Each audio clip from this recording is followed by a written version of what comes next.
Yeah, the title's not clickbait. I find this to be an extremely interesting story. A dog just solved a murder. Okay, well, hold on. The dog itself didn't solve the murder. It's not Scooby-Doo. It didn't roll out there in the mystery machine and, unmask the villain or anything like that. It's not Air Bud. But the dog's presence and the way the dog was behaving helped lead officers in the right direction to find the murder suspect. There's a reference I'm sure all of you have heard before, and it happens when a dog tries to get a human's attention. You might hear someone say, "What's the matter? Timmy's stuck in the well?" And it's a reference to a show called Lassie. This joke was even made in Fairly Odd Parents back in the day. Also, I looked it up. Timmy never got stuck in a well in that show. He did end up on an active minefield and exposed to radiation. So it seems like the forces of nature really wanted him dead, but they never, stranded him in a well. But in earlier seasons, someone named Jeff did end up in a well. Regardless, the references existed for decades, and I always just wrote it off as a load of fish paste that's just there for good television. It would never actually happen in the real world, because most people would see a dog barking and going ballistic and just assume it's doing doggy shit. Nothing out of the ordinary, no need to warrant a deeper investigation. But it turns out that a dog doing this exact behavior actually just helps solve a murder. And I learned about it today from a Law and Crime Network video that just got recommended to me. It is a fascinating and very sad case that I just wanted to talk about. I need you to get fire, CID, and 04 out here. This looks like a body that's burning. Officers were called out about a fire in a field, and when they got there, it turned out it was a body that had been lit on fire. So they began a deep investigation, obviously. What's up, puppy?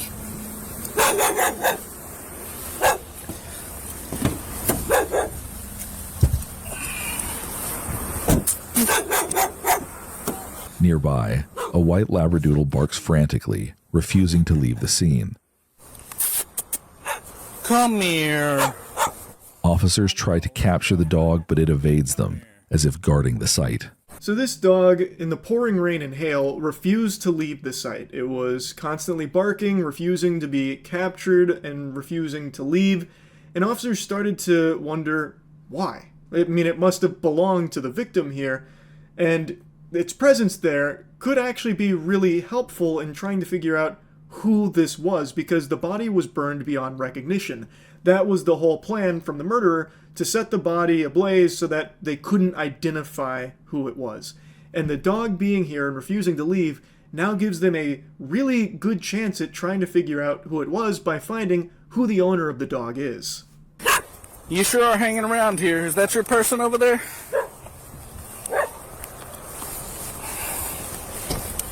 Hey, the way that dog's hanging around. Is there anybody at the station that could bring us the chip checker? Like at the fire station or over to the PD? Is the dog trying to be protective or trying to lead us over there? Because it looks like she's trying to lead us over there. The officer seems to be sniffing it out here, that this dog must have belonged to that person, and they try and catch it, they try and get animal control out there, but animal control doesn't. The following morning, a normal citizen calls animal control because the dog was still there the next morning. And after the citizen calls, animal control comes through, scoops up the dog, they check the chip, and now they have their case. The citizen calls Robinson Animal Control, who are able to capture the dog and scan its microchip. They learn the dog is named Titan, and he belongs to Mandy Rose Reynolds, a 26-year-old from San Marcos, Texas. Police call the phone number linked to the dog's tag. They leave a message and quickly get a call back. Robinson Police. Yes, hi, my name's Mandy Reynolds, and I got a message that you guys found my dog. Oh, perfect. Mandy returns the police call, and what do you know? She's so happy that her dog's coming back.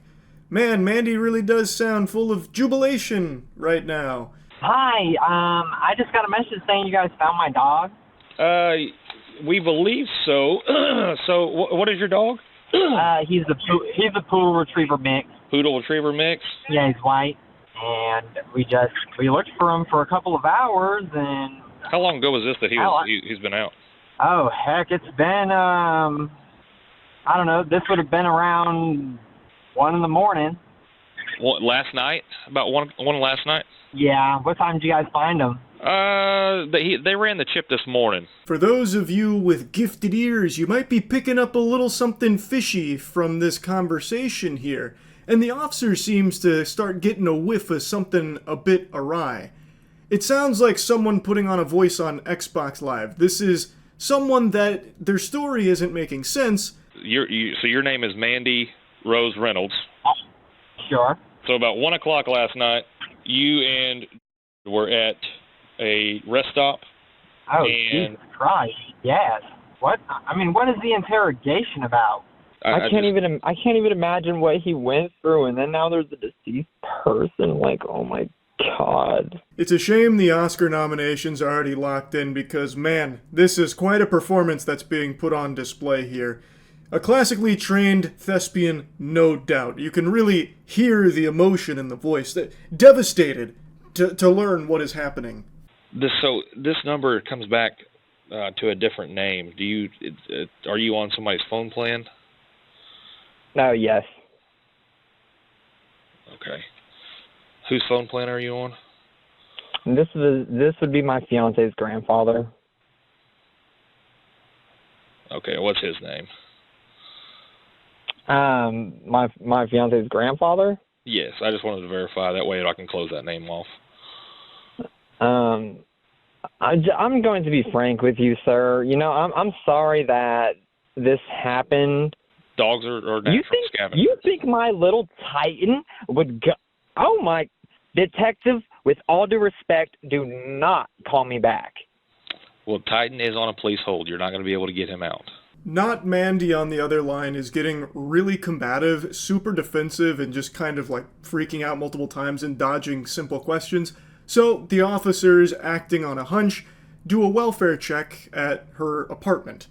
And they find that it has been emptied and her car is missing. They then, of course, do license plate running to try and find the car. They do find it like 500 miles away. They then also did get dental records back from the body that confirms that the deceased victim was indeed Mandy Rose Reynolds. So whoever was on the other line was 100% not Mandy. She had recently opened her home to her cousin, Derek Joseph Dagno, giving him a chance to get back on his feet. What she didn't know was that this act of kindness would have devastating consequences. On April 8th, 2023, Wichita police spot Mandy's missing car. Hey, he's taking off. When officers attempt a traffic stop, the driver speeds off, leading them on a high-speed chase that reaches over 100 miles per hour. It's fucking heartbreaking. It's truly just tragic. So, by all accounts, Mandy seems to just be a super nice person, and her cousin needed help. So she did her best to help him, and he killed her for it. So he shot her and then burned her body in a big plastic tub in that field. And stole her stuff, took the car, they found the car, and then they go on a high-speed pursuit. Now, this piece of shit is a career criminal. He has, like, aggressive criminal felonies dating all the way back to the time he was 15. He apparently was even in, like, a shooting when he was a juvenile. This is someone that should have never been back on the streets in the fucking first place. It's just so infuriating. This is someone whose whole life has been dedicated to just making the world a worse place. He is just an evil piece of shit. And then he took this woman's life. This woman who showed him nothing but kindness. The chase ends at a grocery store where the driver crashes the car and then flees on foot into the store. He's able to hide for a little over 2 minutes on a shelf behind canned goods before police finally discover and arrest him.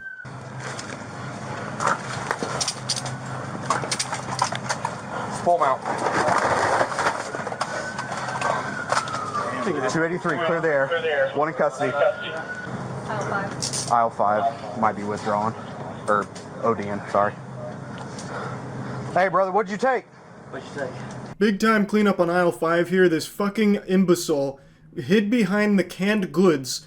The worst hide-and-seek player of all time. Don't know what that thought process was. They'll never find me behind the olives and canned tomatoes. No one ever checks there.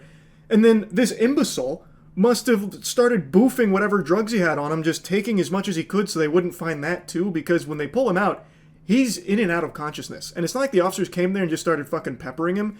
They didn't do anything. They approached him and then told him to leave the canned goods. Get out from your fortress of beets. Come out here with your ass in the air. And he can't do that because he's barely lucid. Holy shit. Yeah, we gotta go that way. Someone stay here. Yeah. The car, too. The car. He's identified as Derek Joseph Dagno, Mandy's 27-year-old cousin. Just days before the murder, surveillance footage would later show Derek purchasing a gas can, a shovel, and a large plastic container. Evidence from the car links him to the crime. Inside, they find the pistol used to kill Mandy. The evidence was overwhelming. It took a jury only half an hour to convict him. Life in prison was the sentence for this subhuman evil stain. And you want to know something crazy? After the sentencing, his brother had a little something to say about it. After the verdict was delivered, tensions boiled over in the courtroom, leading to a heated argument between members of both families. The conflict escalated when Dagno's brother-in-law attempted to strike someone and was escorted out of the courtroom in handcuffs. He was later released. That's unfathomable to me. You're telling me Bubba here was so upset at this verdict that he tried to strike someone? His fucking brother just killed an innocent woman. And then he tries to put his hands on somebody because he's so mad about it? It looks like the only things he's ever put his hands on is the ban button on a subreddit. Like, come the fuck on, man. This is unreal. There is no world where they got the wrong person for this murder. The evidence is overwhelming. They have the surveillance camera footage of him buying the material that he used to burn her body. They also have the weapon used that killed her in his car. Like, there isn't like wiggle room that maybe they got the wrong guy here or he was framed or set up. That's just not possible. It's very clear that they have the right person in the slammer now for life. And yet this guy still gets so salty about that he tries to strike someone. That blows my mind. It really does. It's an extremely sad case, but I just found it so interesting how important the dog was as a piece of this puzzle to identifying the body and then having that phone call with Mandy. Like, the dog did help lead them down the right path to finding the murderer responsible. Though I do think they would have eventually gotten there anyway because they were able to get the dental records to confirm who the victim was, so they probably would have still ended up there regardless. But by having the dog at the scene and being able to run that chip, which led to that phone call from Mandy, I do think was very helpful in the case and the investigation. So, yeah, I kind of just wanted to go over this one a little bit. That's it. See ya.